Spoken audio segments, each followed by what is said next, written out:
Roots of the Science podcast with your girl, Anne with an E.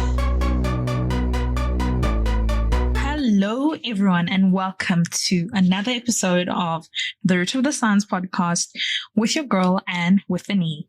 If you are new here, welcome. It's so lovely to have you. Make sure that you follow us on the social medias, which is at the Root of the Science pod on Twitter and Instagram, or the Root of the Science on Facebook. And make sure that you follow on Apple Podcasts, Spotify, Google, or wherever else you listen to your podcast. Let's get into today's episode. My guest today is Jethro Dlamini, born and living in South Africa. In this episode, we learned that being in science was not a mistake. He is exactly where he wanted to be. We discuss how he got into the world of science, particularly the agriculture side of things. Jethro takes us through his academic journey, detailing how he went into the field of soil science after high school. Jethro gets open about the journey to his NQF level 8, which is honors degree equivalent, was not an easy one, but he had persevered. Jethro gets open that his journey to NQF level 8, which is an honors equivalent, was not an easy one, but he has persevered until his current role as an agriculture advisor intern. In this job, Jethro works with underprivileged communities to organize and conduct agriculture training.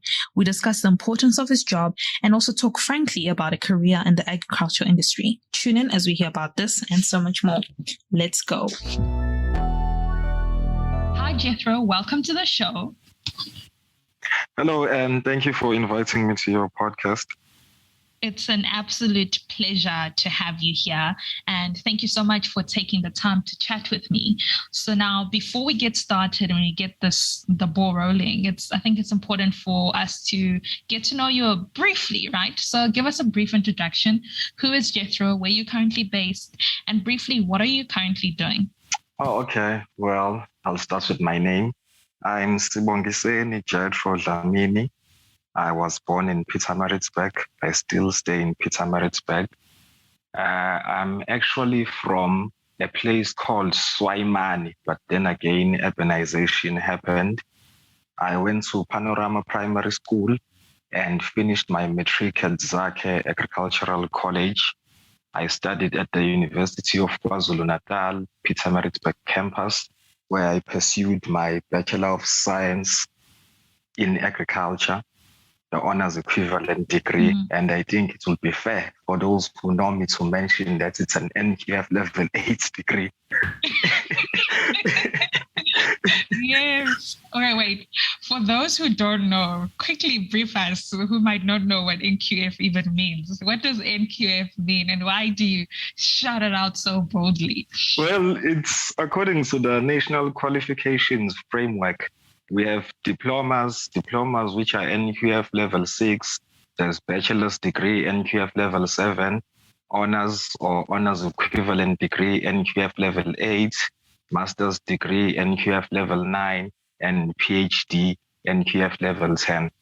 Well, basically the reason why I've always been shouting this NQF level 8 stuff is because actually when it comes to doing degrees, when you are doing your postgraduates, it seems as if some people were a bit confused. They thought postgraduate degrees are actually at the same level, but they're actually not at the same level. So when I was shouting NQF level 8, I was just trying to put it out there that it differs with NQF levels. And now almost everyone in my social media knows all the NQF levels from diploma up to PhD. So the purpose of that was fulfilled. Yeah, I love it. Yeah, no, if anybody who follows you on your social medias, they know you are the NQF level guy. And I love it because you make education sound so cool and so fashionable. So we need more of that. Be that's proud the of aim. being Yes, NQF. yes, NQF level 8. We studied. Come at me right. No, I love it. Okay, so Jethro, let's go back now, right, to the very beginning. If you were not Mr. NQF level 8 and you were not in, what you call it in science, what would you have been like in an alternate universe, or if you believe in the afterlife or the previous life or whatever, what would you have been if you were not where you are right now? Okay, well, let me start by mentioning that being in science is not by mistake.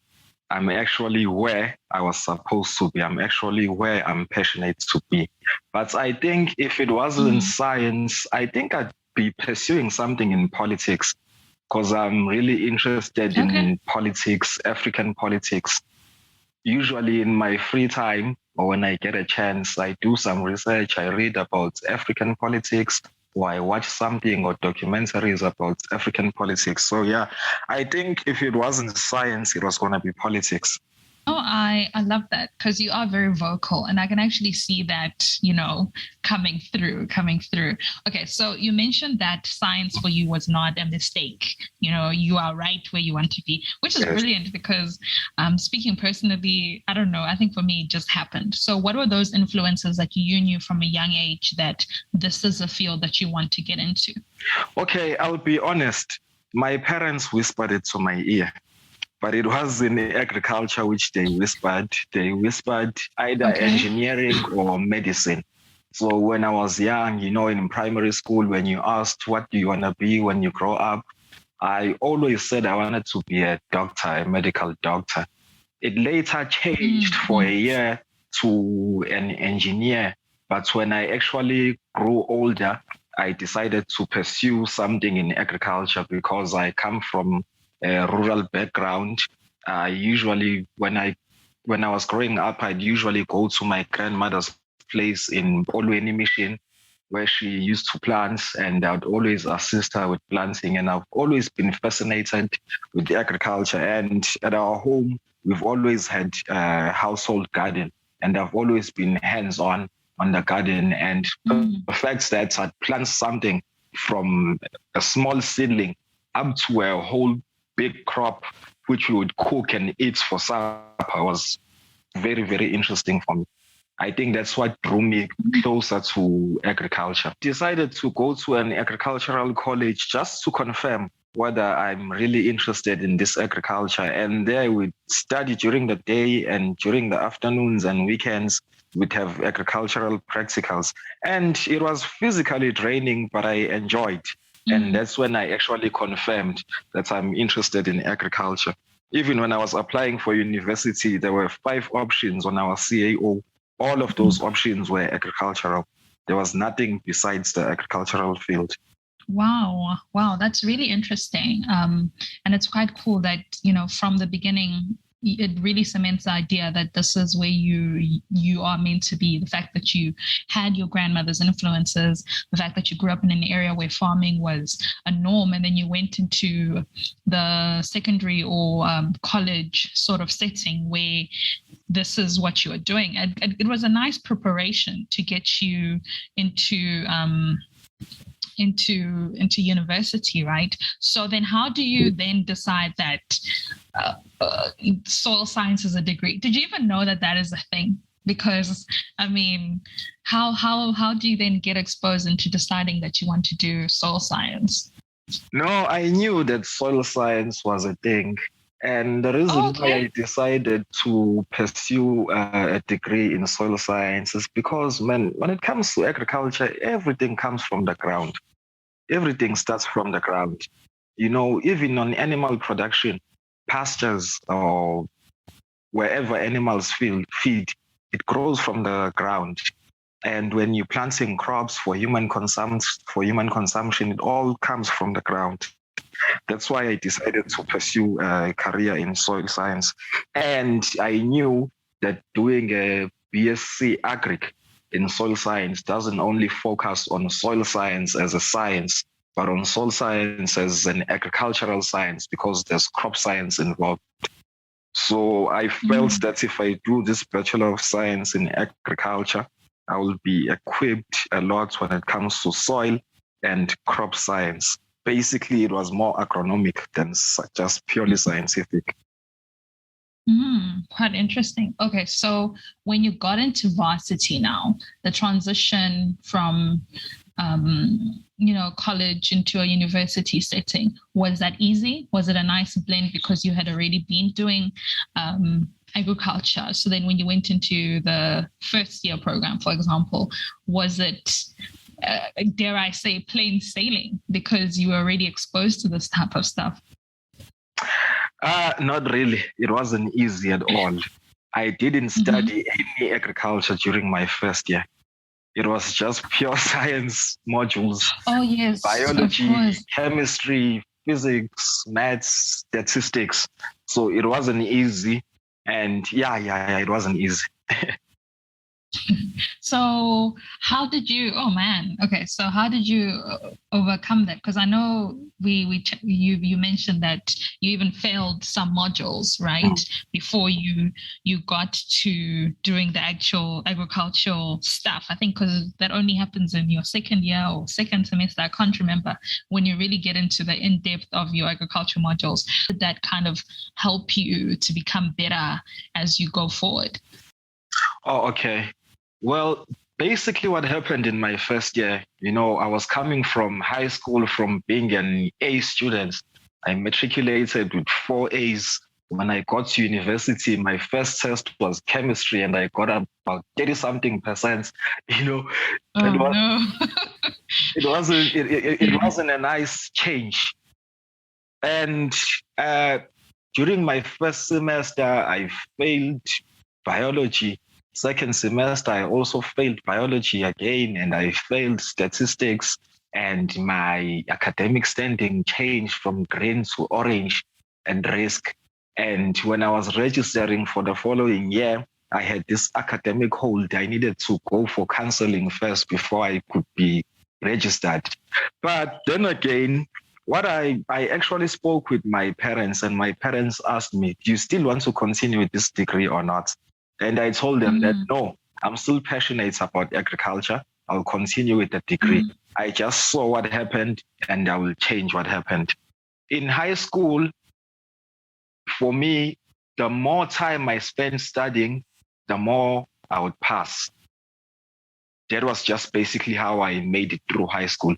But in university, you need some experience, There's a lot of stuff that the lecturers give you, but it takes some experience to actually be able to spot the relevant stuff to actually consider when you're studying for exams,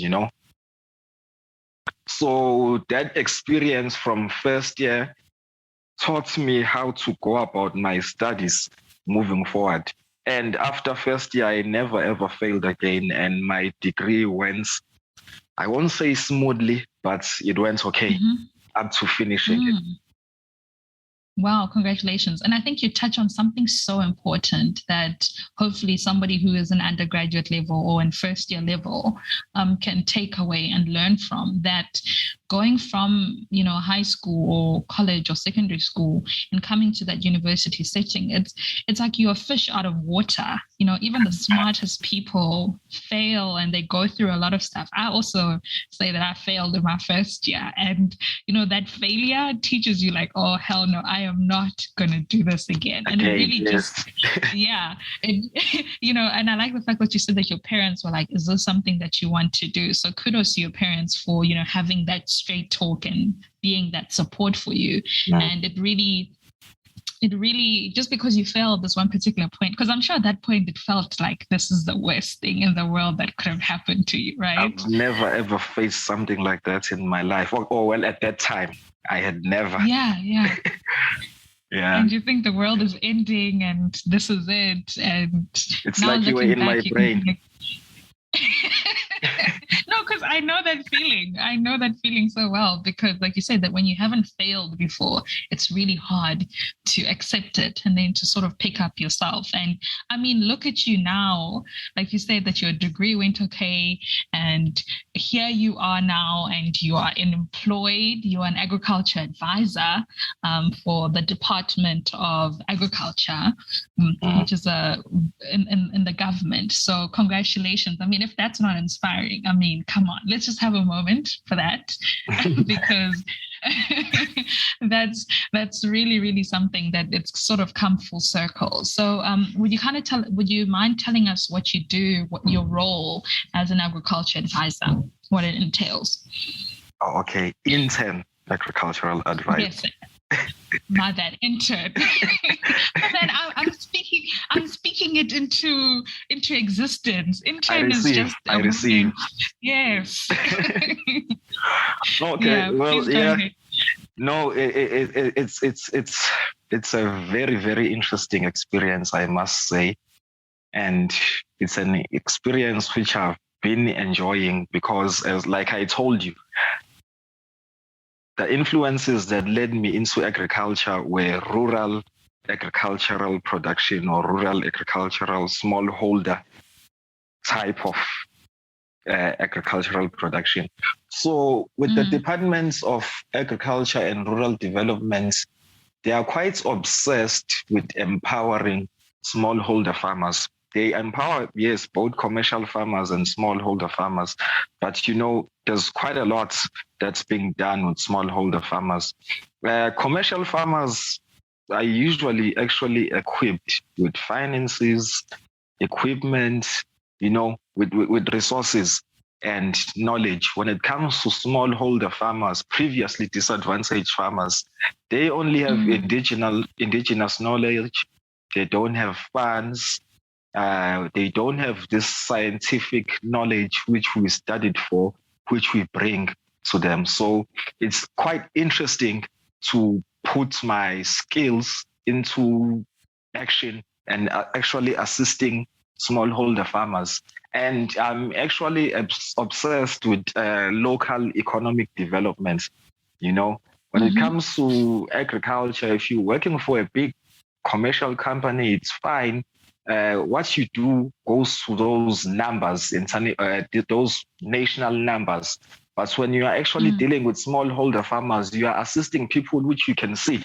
You can see that this person, I assisted them and they produced and sold and they were able to pay for school fees for their children.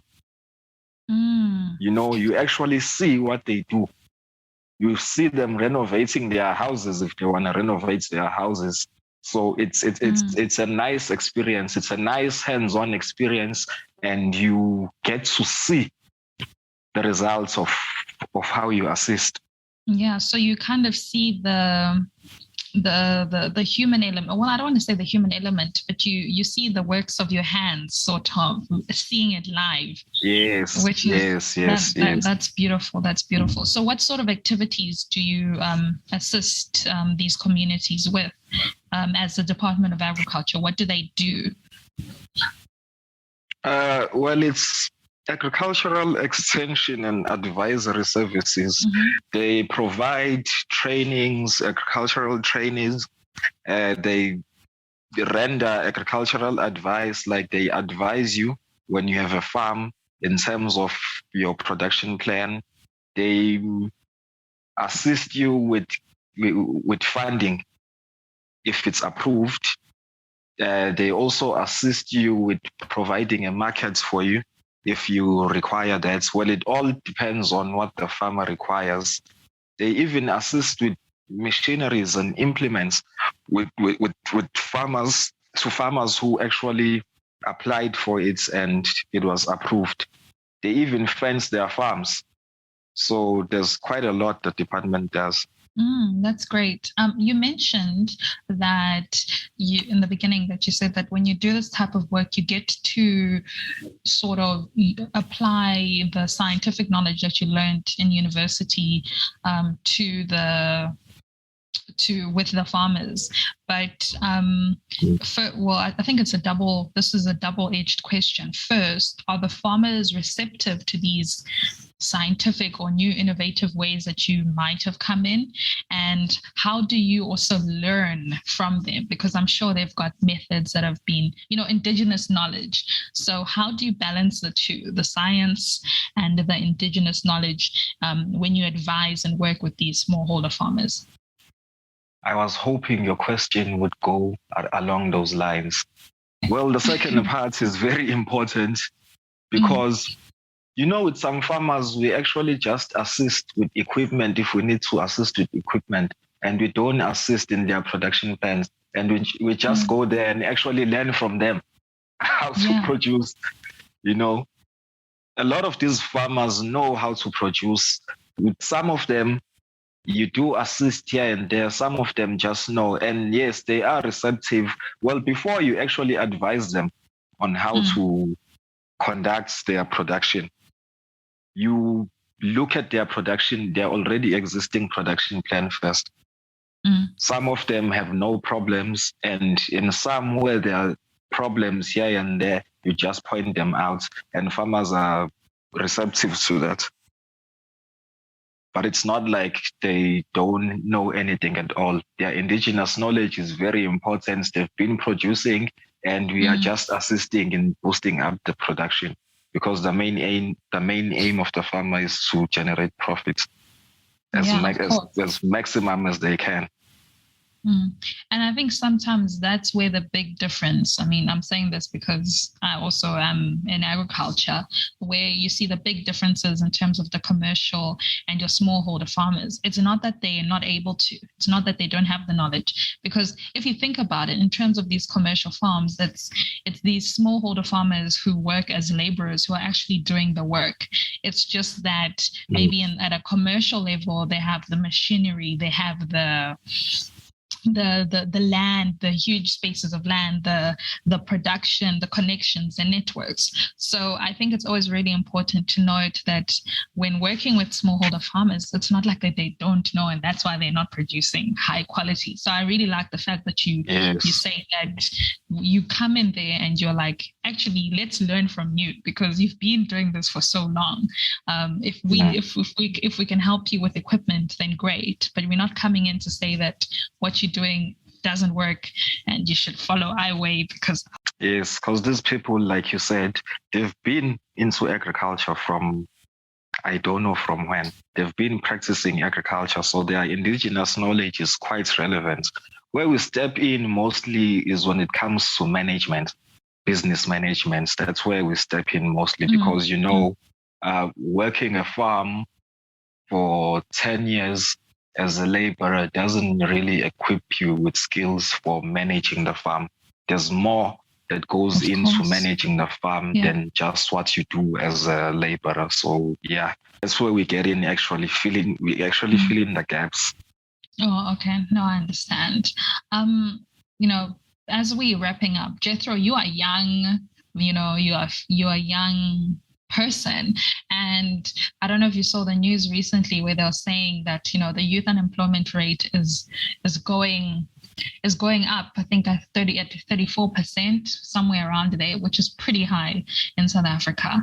So you are in agriculture and you are in this field. How do you make, like, when you tell your friends that you're an agriculture advisor, because not a lot of people want to be in agriculture. They think, I don't want to be in the sun. So how do you think we can make it more, I don't know, fashionable, make it more, to get more people in there? Because, sometimes this is the sort of places where starting your own farm or doing these small little things can help with that unemployment rate. So in your opinion, this is just your opinion, I'm not saying what the government should do, but how do we make it to get more people and to be into this type of work? Okay, I wouldn't know how to make it to get more people into it. But what I do know is that, like any other field, actually, in agriculture, you really need to be passionate about it, because this field is not an easy field. From studying, from production, from employment, it's not really an easy field. It's not easy to study it. It's not easy to get employed in it, and it's not easy to start your own projects in agriculture. So if you are passionate about it, you can actually find your way and pull through. If you lack passion, I don't think there's a way you can succeed in agriculture. So this element of passion is very, very important. If people are not passionate about agriculture, I don't think we need to focus on bringing them into agriculture, because the passion, that element of passion is very, very important. This is not an easy field. No, so I think people need to be passionate. And once they are passionate, they need to be told about programs that the Department of Agriculture offers. They need to be told about funding opportunities from different stakeholders once people are passionate. I think that's the only way. We need to find passionate people. Once we find passionate people, we need to tell them about the opportunities available in agriculture. Yeah, no, you're right. I like the fact that you don't mince the words like, oh no, everybody come to agriculture. It's nice. It's easy. I appreciate that you're like, hey, actually, it's a lot of hard work and you really have to. Yeah, we need to be realists, not idealists. We can't lie to people simply because we want them to come join our field. Yeah. If we lie to people and they join our field and they realize it's not actually how it's not as how we had told them for it to be, they tell people about that and chase more people away. They'll even chase passionate people away. No, which is great. And that's why we have these conversations where we have somebody who's on the ground and who's actually doing this, and you're working with farmers to be like, okay, this is what you're getting into. And I think these are the type of conversations that need to be had, especially with somebody who's deciding whether they want to become an agricultural scientist or a soil scientist. Not to say that we're chasing you away, but to just know the realities of what you're getting yourself into. Because, we always get this facade, this dream, like, oh, if you do agriculture, there's a lot of work. You can work anywhere. There's things that you're going to feed people. And there's a lot of money. You'll be rich. And meanwhile, you're like, where is the money? I'm here. Where is it? No. Why aren't we rich? Why aren't we rich? And why is it only a small fraction of people? No, thank you for that. I really appreciate that honesty. So as we wrap up, what are some of last words of wisdom that you've gained in terms of your journey into where you are now? This might be academic or just in general life journey. What would you say to somebody who's inspired by your story or in everything that you've shared for us today? No, I think like in anything in life, nothing comes easy and there's no other alternative. Those who had it easy and succeeded are just outliers. You can't use those people to actually generalize life in general. So I think it's very important for you to find something which you are passionate about.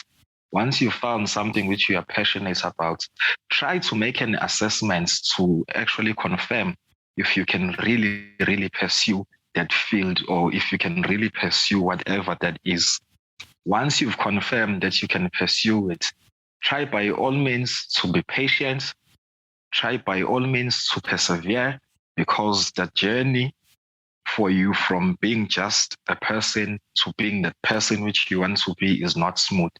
It will be rough, it will be bumpy, and it will seem as if the world is designed to block you from achieving your goals. So try to persevere and try to push through. Eh? Cry as you move along. There's no time to pause and cry. Cry as you move along because the journey is quite tough, like any other journey. But in the end, if you are passionate about something, I do believe that you'll pull through and you'll succeed. Oh, amazing. And yeah, that type of advice can be applied in any aspect of life. And I love that. And some very wise words. Thank you so much for sharing that. And I hope somebody, it applies to somebody in some way or somehow when they listen to this episode. Also, as we wrap up, I just want to say thank you so much for chatting with me and coming on and sharing your story and, having this conversation. I had a really great time. Thank you.